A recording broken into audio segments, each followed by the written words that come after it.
Our deepest fear is not that we are inadequate. Our deepest fear is that we are powerful beyond measure. Wow, these words by Marianne Williamson really got me thinking. Have you ever felt that way? Here's the thing. What if our worries aren't really about what might go wrong? What if they're actually about what could go right if we let go and trusted God? I've got an incredible perspective to share with you that could totally change how you see your worries. Stick around, because trust me, you won't want to miss this. Hey everyone, it's Damon. Have you ever felt like your worries are just eating you alive? Like they're this monster that just won't quit? I mean, it's crazy how our brains work sometimes, right? Now let's talk about why so many of us get stuck in this worry trap. It's wild. Let me tell you about Sarah. She was always a bit of a worrier, but when she lost her job, things got really bad. She tried everything to stop worrying, self-help books, meditation, you name it, but nothing worked. It's like her worries were superglued to her brain. Here's the thing. Our brains have this tiny alarm system called the amygdala. It goes off whenever it thinks we're in danger, but here's the kicker. It can't tell the difference between real danger and stuff we're just imagining. So when we worry about losing our job or getting sick, our brain treats it like there's a lion chasing us. No wonder we can't just turn it off. But here's where it gets really interesting. The real problem isn't the worrying itself.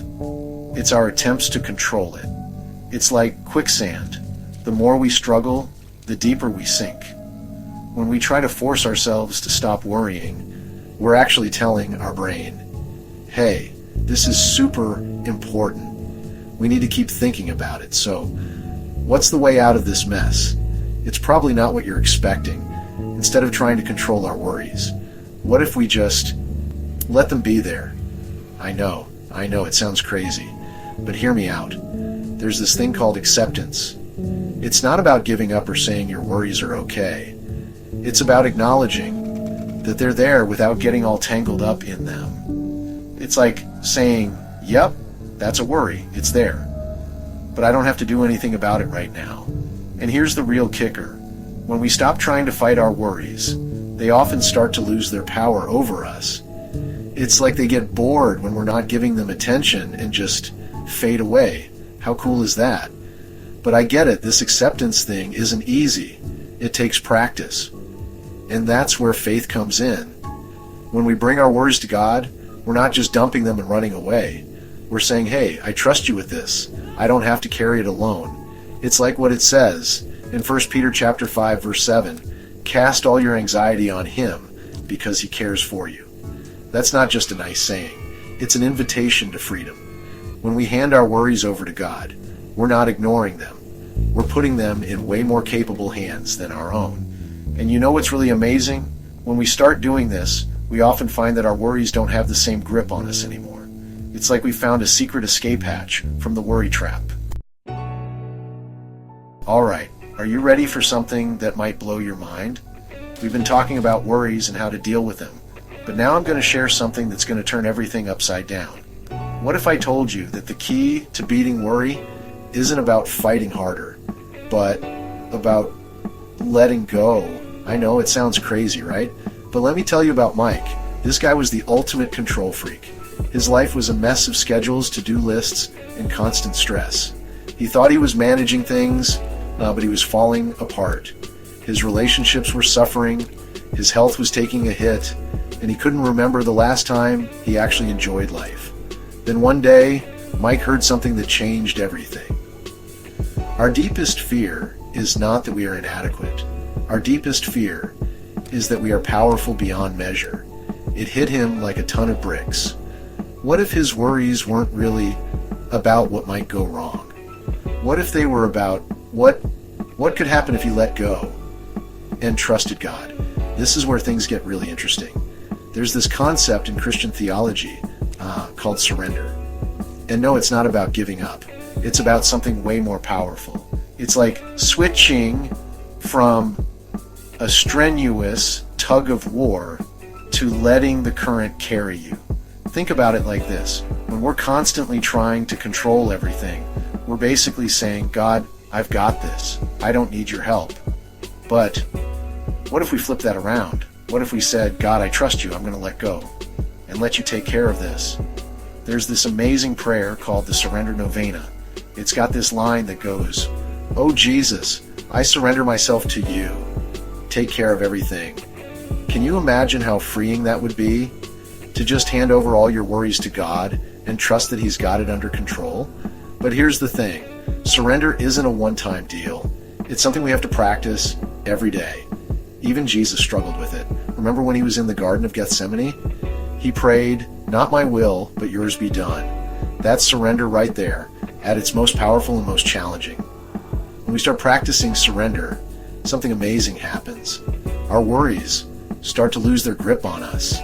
It's like we found this secret escape hatch from the worry trap. And the best part, it's not just some feel-good, spiritual, mumbo jumbo. There's actual science backing this up. Psychologists have found that acceptance, which is kind of like surrender's cousin, can significantly reduce anxiety. When we accept our feelings without judgment, it leads to a more peaceful state of mind. It's like we're telling our brain, hey, it's okay. We don't need to freak out about this. Now, I'm not saying that surrendering to God means we just sit back and do nothing. But it's all about finding that balance between letting go and taking action. And when we do, it's amazing how our whole life can change. Alright, guys and gals, let's dive into what surrendering to God really means. It's about trusting God's plan and working with His guidance instead of constantly fighting against it. Think of it like steering a boat with the current instead of against it. It's not about giving up. It's about finding a better way to navigate life's challenges. Let me tell you about Lisa. She was always trying to plan out every detail of her life. But no matter how hard she tried, life kept throwing her curveballs. Her breakthrough came when she started praying the Serenity prayer. At first, Lisa thought it was just nice words. But as she lived it out, something incredible happened. As Lisa practiced this prayer, she started to feel lighter. It was like a huge weight was lifting off her shoulders. She wasn't constantly stressing about every little detail anymore. Instead, she was learning to trust that God had a plan, even when things didn't go her way. Now you might be wondering, that's great for Lisa, but how do I make this work in my own life? Well, here's where it gets really interesting. Some people actually use physical gestures to help them surrender. One person described it like this: I picture myself holding this stuff. I hold it up to heaven. Then I turn my hands over and wiggle my hands and let those things fall from my hands into God's hands. It's such a powerful way to reinforce that spiritual commitment. And get this, there's even a prayer called the Surrender Novena. It's all about repeating this phrase, "Oh Jesus, I surrender myself to you. Take care of everything." Can you imagine how freeing it would be to start your day with those words? But here's the thing. Surrendering to God isn't just about feeling good. It can actually have some serious benefits for your mental health. Studies have shown that spiritual surrender can lead to reduced anxiety and increased emotional resilience. It's like by recognizing our limitations and relying on a higher power, we're giving ourselves a break from the constant pressure of trying to control everything. Now, I know what you might be thinking. Does surrendering mean I just let people walk all over me? Absolutely not. In fact, it's quite the opposite. Surrendering to God can actually help you set better boundaries. It's about trusting God to handle justice in His own way while still protecting yourself. So, are you ready to give it a try? Trust me, it could change everything for you.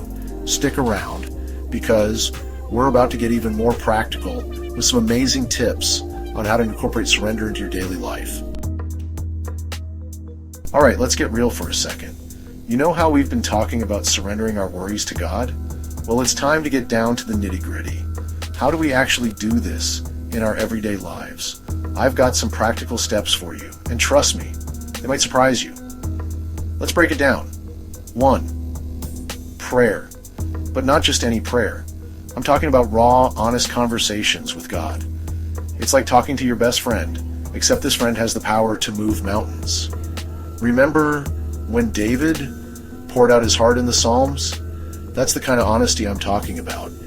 Next time you're feeling overwhelmed, try Try just talking to God, like He's right there with you. 2.